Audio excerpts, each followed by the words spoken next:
Halo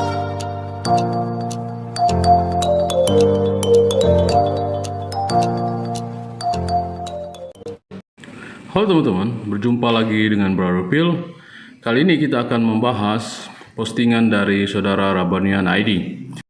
Seperti yang teman-teman pernah lihat di kolom komunitas saya pernah memposting capturean perbincangan saya dengan admin Rabanian ID. Sebelumnya, saudara Zul ini memposting di kolom komunitasnya seperti yang teman-teman lihat di samping ini. Dan setelah itu saya berkomentar di kolom komentar atas postingannya. Seperti yang teman-teman lihat di samping ini, saya bertanya kepada saudara Zul, "Bro, kalau cukurlah kumis dan peliharalah jenggot, kok sama dengan kayak Yahudi dalam foto yang bro tampilkan ya?"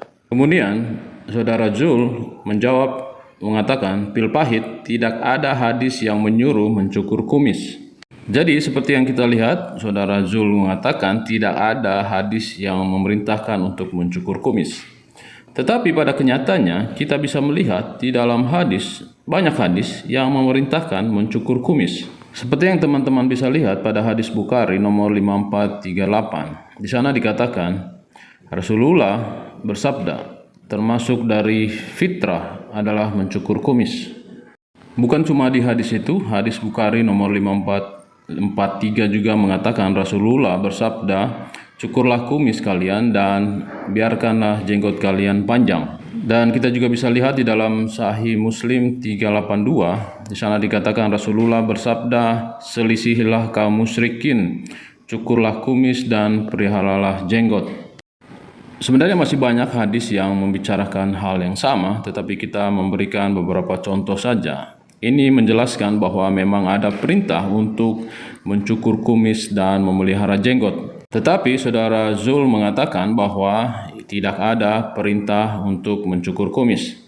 Dan postingan saya ini pun menjadi heboh dan beberapa Instagram dan juga YouTuber mereact pernyataan saudara Zul ini. Dan setelah beberapa hari kemudian, saudara Zul menjawab dan memberi bantahan kenapa dia menjawab tidak ada hadis yang demikian.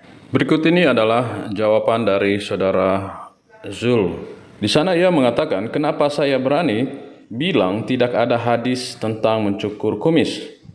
Karena maksud hadis terkait bukan mencukur tetapi memendekkan. Tetapi yang menjadi masalah adalah hadis yang kita tampilkan tadi adalah hadis yang sahih.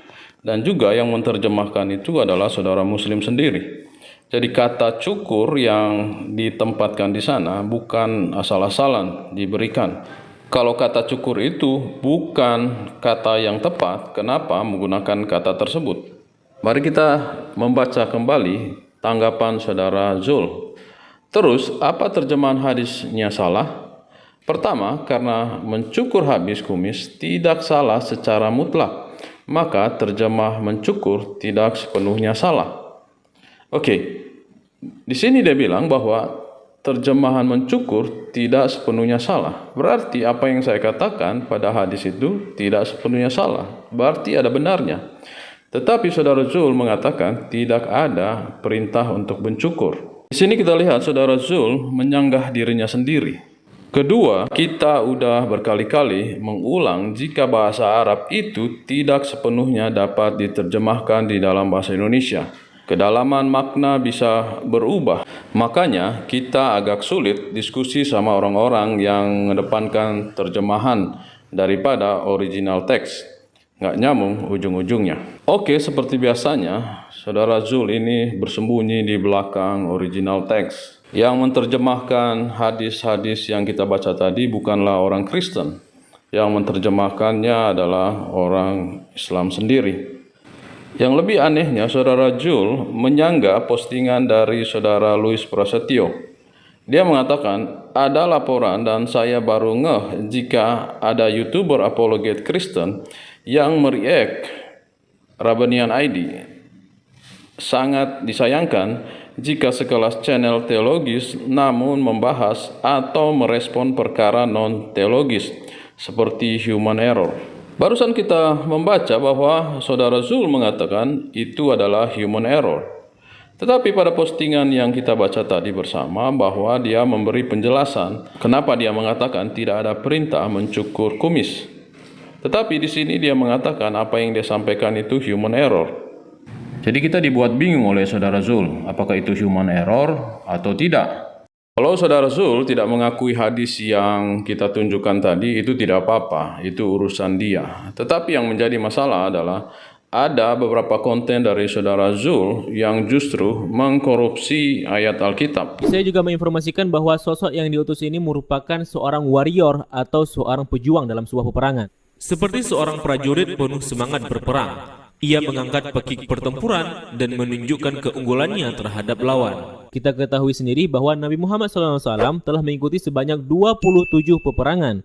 9 diantaranya terjadi pertempuran dan selebihnya musuh menyerah. Sedangkan Isa alaihissalam atau Yesus Kristus, ia tidak mengikuti satu peperangan apapun. Bahkan menurut tradisi ajaran Kristen, Yesus wafat di tiang salib. Jadi bunyi Yesaya pasal 42 ini telah membuktikan dan menunjukkan bahwa sebenarnya ayat ini lebih cocok jika dinisbahkan kepada Nabi Muhammad SAW.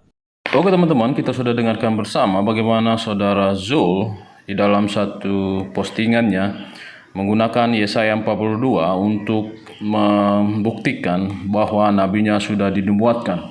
Tetapi yang menariknya jika teman-teman membaca Alkitab dan memperhatikan baik-baik Yesaya 42, sepertinya ada satu kata yang dikorupsi oleh Saudara Zul.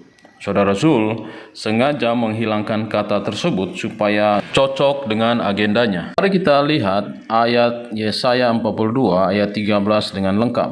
Di sana dikatakan, Tuhan keluar berperang seperti pahlawan. Seperti orang berperang, ia membangkitkan semangatnya untuk bertempur. Ia bertepik sorak, ia memekik terhadap musuh-musuhnya. Ia membuktikan kepahlawanannya. Kita sudah melihat bahwa Saudara Zul dengan sengaja mengkorupsi ayat Alkitab agar ayat itu bisa cocok dengan agendanya. Apakah ini termasuk penghinaan kitab suci? Saudara tentukan sendiri. Kalau kita baca di Yesaya 42, jelas-jelas kata Tuhan di sana besar-besar. Tetapi Saudara Zul menghapus kata Tuhan itu dan membuat seakan-akan ayat itu berbicara untuk nabinya. Oke teman-teman, demikianlah tanggapan kita terhadap pernyataan Saudara Zul. Semoga tanggapan kita ini dapat memberi pencerahan bagi teman-teman. Dan semoga Saudara Zul juga menyaksikan video ini supaya dapat menjadi bahan koreksi buat dia. Oke teman-teman, seperti biasa tetap bawakan dalam doa saudara-saudara kita Muslim, khususnya Saudara Zul, karena Tuhan kita mengasihi mereka sama juga seperti mengasihi kita. Tuhan Yesus memberkati.